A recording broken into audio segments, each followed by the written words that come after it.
Let me tell you something that might change the entire direction of your life. Right now. Today.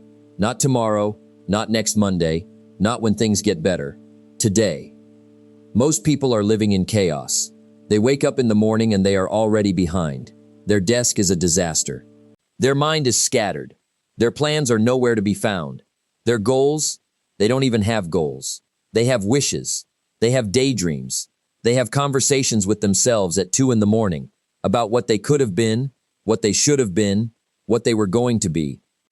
But nothing is written down. Nothing is organized. Nothing is disciplined. And here is what I've learned. After years and years of studying successful people and unsuccessful people, the difference between the two is not intelligence. It is not talent. It is not who your parents were, or what city you were born in, or how much money you started with. The difference is discipline. And within discipline, organization. You see, a disciplined, organized life is not something that just happens to you. It is something you build, brick by brick, decision by decision, day by day. It is one of the most powerful skills a human being can develop, and yet, most people never develop it. Most people go from one day to the next, reactive, scattered, drifting. They let life organize them instead of organizing their life. And I want to ask you something. I want you to really think about this. Where are you right now? Not physically. I mean, where are you in life? Are you where you thought you would be 5 years ago? Are you living the life you imagined? Are your relationships what you dreamed they would be? Is your health where you want it? Is your bank account reflecting the effort you put in? If the answer is no, if there's even a small voice inside you saying, I should be further along, then this message is for you. And I want you to lean in, because what I'm about to share with you has the power to completely transform the way you live. Let me talk to you about discipline first, because most people misunderstand what discipline actually is. They think discipline is punishment. They think it means being hard on yourself, being strict, being serious all the time. They think it means giving up fun and joy and freedom. That is not discipline. That is misery. Real discipline, true discipline, is the bridge between where you are and where you want to be. That's it. It is the daily choices, the daily habits, the daily decisions that close the gap between your current life and your desired life. Here's the truth. Discipline is not restriction. Discipline is freedom. Now I know that sounds like a contradiction, but stay with me. Let me explain this carefully. When you discipline yourself to wake up at a certain time, you gain the freedom of extra hours in your day. When you discipline yourself to eat properly, you gain the freedom of energy and health. When you discipline yourself to manage your money, you gain the freedom from financial stress. When you discipline yourself to organize your thoughts, your tasks, your time, you gain the freedom to actually accomplish something meaningful. Undisciplined people are not free. They think they're free because they do whatever they want whenever they want. But they are slaves. Slaves to their moods. Slaves to their impulses. Slaves to their distractions. Slaves to other people's opinions. Slaves to whatever is happening around them in the moment. That is not freedom, my friend. That is chaos with a pleasant disguise. Now let's talk about why so many people struggle with discipline. And I'll be honest with you. I struggled with this too. Early in my life, I had big dreams but small habits. I wanted big results, but I was making small efforts. I wanted a harvest, but I wasn't planting seeds. And that's when someone sat me down and told me something I never forgot. He said, son, you cannot sow and reap in the same season. Think about that. A farmer doesn't plant seeds in the morning and harvest in the afternoon. The farmer understands that there is a process. There is a season for preparation. There is a season for planting. There is a season for tending, watering, nurturing, protecting. And then, after all that faithfulness, after all that discipline, there is a season for harvest. Life works the same way. Your financial harvest doesn't come the day you make a decision. It comes months and years after consistent, disciplined action. Your health transformation doesn't happen overnight. It is the product of months of disciplined eating, disciplined movement, disciplined rest. Your relationships don't become beautiful on their own. They become beautiful through years of disciplined investment, disciplined communication, disciplined care. But here's the problem most people have. They plant seeds on Monday, and by Friday, they dig them up to see if anything is growing. And when nothing has sprouted yet, they quit. They say, "This doesn't work." They say, "I tried." They say, "It's too hard." And they go back to their old habits, their old chaos, their old scattered, disorganized, reactive way of living. And that's why most people never experience the harvest. Not because the seeds were bad, not because the soil was wrong, but because they lacked the discipline to stay in the field. So here is what I want you to understand. Before we talk about organizing your life, you have to make a fundamental decision, a non-negotiable commitment.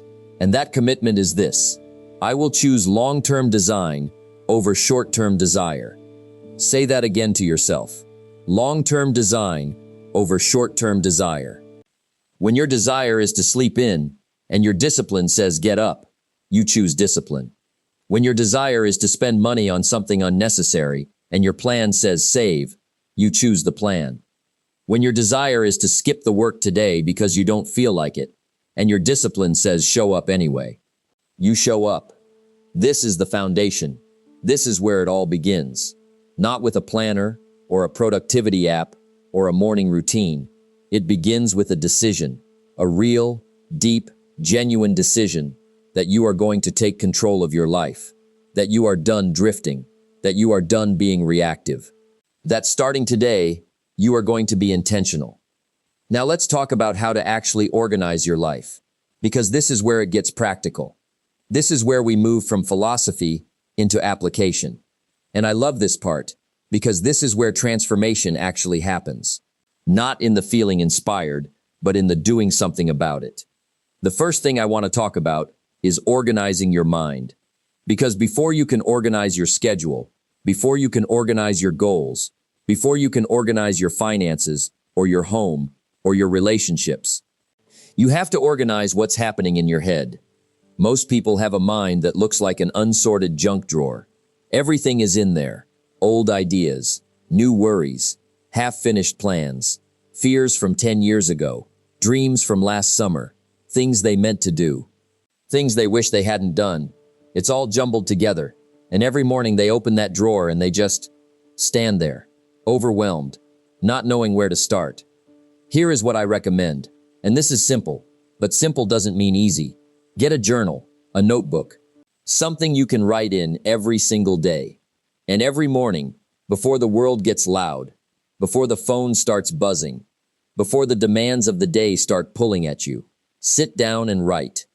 Write your thoughts. Write your concerns. Write your questions. Write what you're grateful for. Write what you're working toward.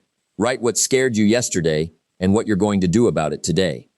When you write things down, you pull them out of the fog of your mind and you put them in front of you where you can see them clearly. You can examine them. You can organize them. You can deal with them. What is unclear in the mind becomes clear on the page. I learned this early. I learned that the most successful people I've ever met are almost always writers. Not necessarily published authors, but writers. They write their ideas. They write their observations. They write their plans. They write their lessons. They keep records. Because they understand something profound. If you don't capture what you think, you lose it. And if you lose your best ideas consistently, you never build the kind of life that those ideas could have created. Now, once you begin to organize your mind through daily writing, you can move to the next level, organizing your goals. And here is where most people make a critical mistake. They set goals in their head. They think about what they want. And thinking about it feels like doing something about it. But it is not. An unwritten goal is just a wish. And wishes have a terrible success rate. When you write your goals down, something changes. Something happens neurologically, psychologically, practically. You become committed in a different way. You are declaring to yourself, this is real. This is what I'm going after. This is where I am headed. Now I want to talk to you about the difference between goals and dreams. Because a lot of people come to me and say, I have big dreams. And I say, good, dreams are important. Dreams are the beginning. They spark the fire. But dreams without specific goals are just entertainment. They're movies you play in your head that never translate into motion in your actual life. Goals are dreams with deadlines. Goals are dreams that you have committed to, broken down into steps, assigned to a timeline, and begun to act on. Here is the question I want you to ask yourself right now. Not someday, right now. What specifically do you want your life to look like 1 year from today? What does your bank account say? What does your body feel like? What are your relationships like? What are you doing for work? Where are you living? What have you accomplished? Get specific. Vague goals produce vague results. Specific goals give your mind a target. And here's something fascinating about the human mind. Once it has a clear target, it starts working on it, even when you're not consciously thinking about it. It starts noticing opportunities. It starts connecting dots. It starts alerting you to resources and people and ideas that align with your target. But it cannot do this without clarity. Without a specific goal written down, the mind doesn't know what to aim for. So write it down, today. Not in your head, on paper. Now let's talk about organizing your time, because time is the one resource we cannot get more of. You can get more money if you lose some. You can get more energy if you rest and take care of yourself. But you cannot get more time. Once an hour is gone, it is gone forever. And yet, most people treat time like it is the most abundant thing they have. They waste it. They drift through their days. They spend hours on things that don't matter and give minutes to things that do. They react to whatever shows up instead of intentionally pursuing what they planned for. Here's a principle that I want you to write down if you're not doing so already. You must master your mornings to master your life. The morning is the most important part of the day, not because it's magical, not because there's anything mystical about it, but because it is the part of the day when you have the most control. Later in the day, the world takes over. Emails arrive. People make demands. Problems pop up. Distractions multiply. But the morning, the early morning, that belongs to you, if you use it wisely, if you protect it deliberately. What do the most successful, most organized people I've ever encountered do in the morning? They start before the noise begins. They start with intention. They review their goals. They plan their day. They invest in their minds through reading and reflection. They move their bodies. They prepare their spirit for whatever the day may bring. And what do most struggling people do in the morning? They check their phone before their feet hit the floor. They let someone else's agenda flood their mind before they've even decided what their own agenda is for the day. They start reactive. They stay reactive. And they end the day wondering where the time went and why they didn't get anything meaningful done. Organization begins in the morning. Make that morning yours. Now I want to talk about something that most people overlook when they think about organizing their life. And that is organizing your environment. Because your environment is either working for you or it is working against you. There is no neutral. When your desk is cluttered, your mind is cluttered. When your home is disorganized, you waste time looking for things you should be able to find in seconds. When your car is a mess, when your email inbox has 10,000 unread messages, when your finances are in a pile of receipts somewhere, when your closet looks like a garage sale exploded in it, these things are not just inconvenient. They are costing you mentally. They are draining your energy in ways you may not even be aware of. Your environment sends you signals all day long. A clean, organized environment signals your brain that you are in control, that you are intentional, that you mean business.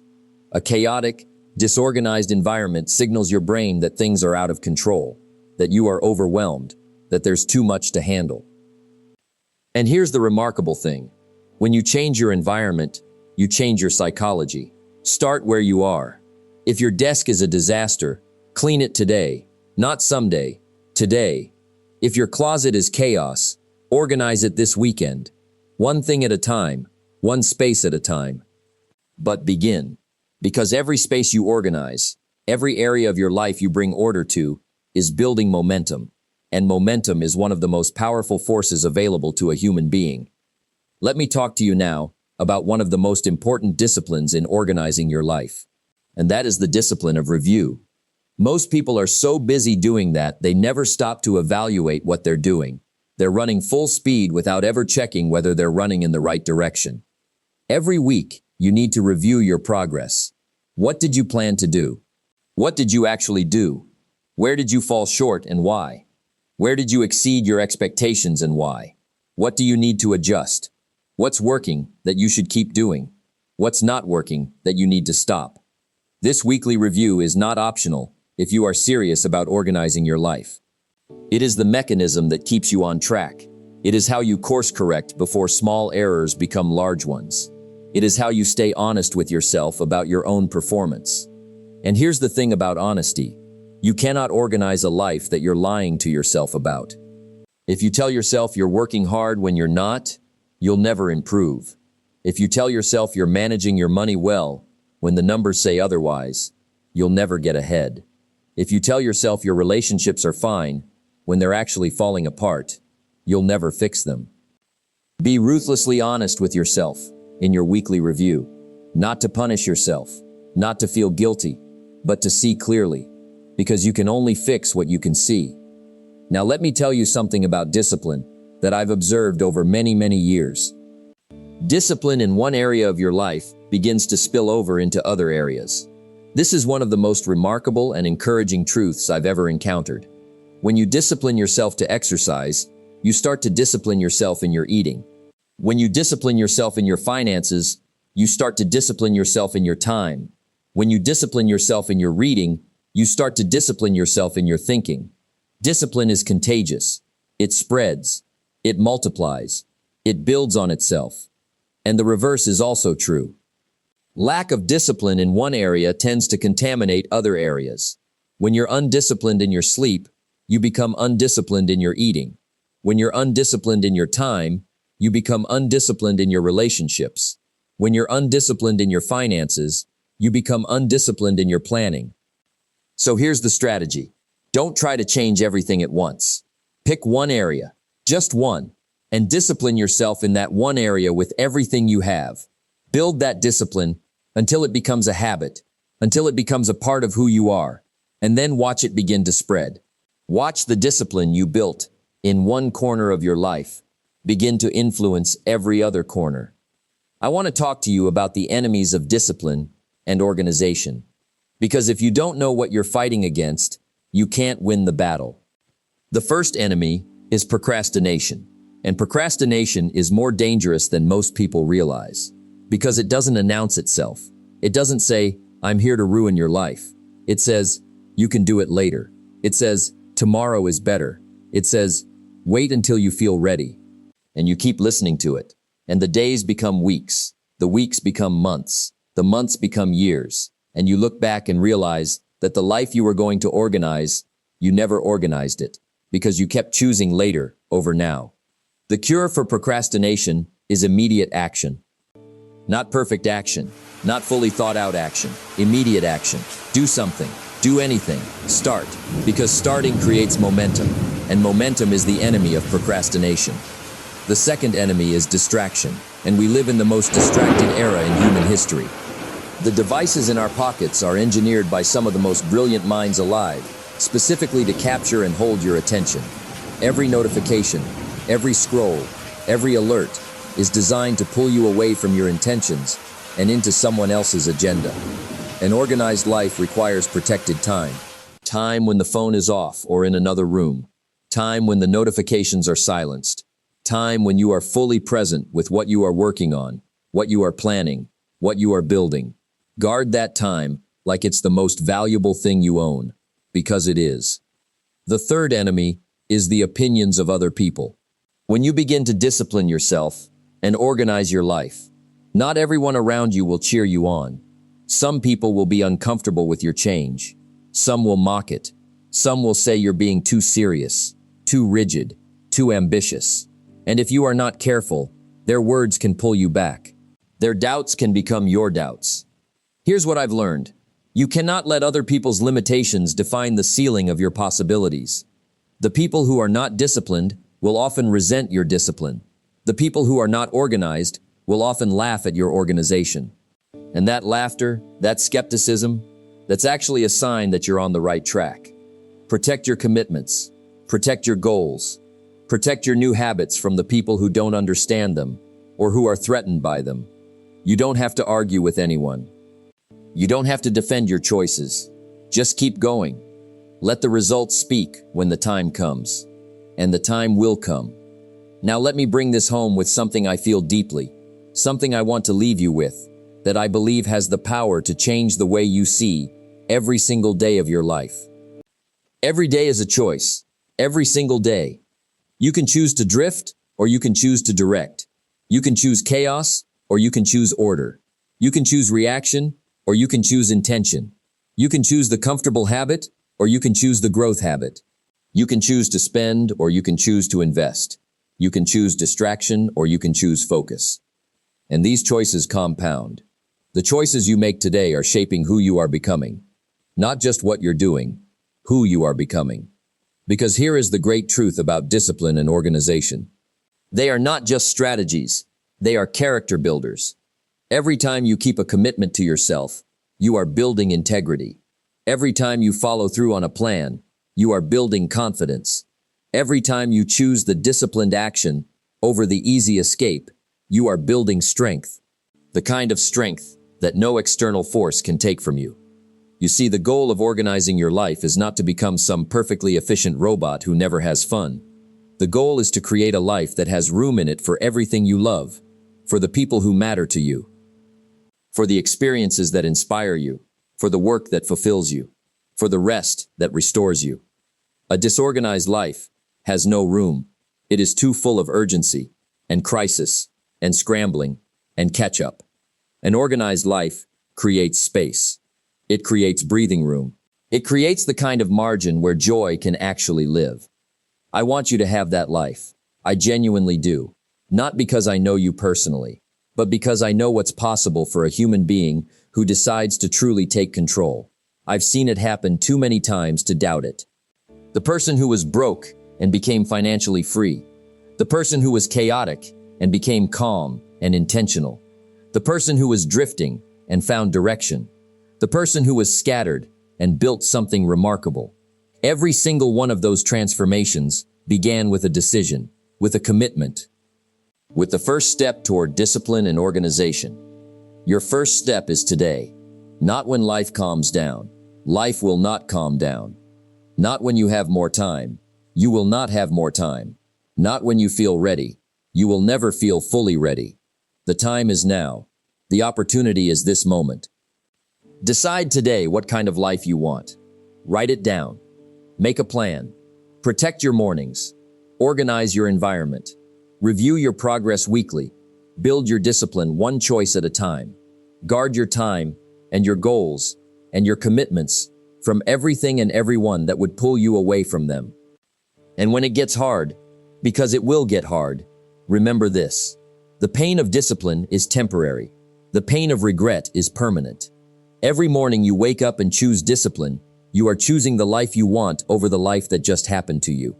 And that choice, made consistently, day after day, week after week, month after month, that choice is the most powerful force for change that has ever existed in the human experience. You are not here to drift. You are not here to react to whatever life throws at you.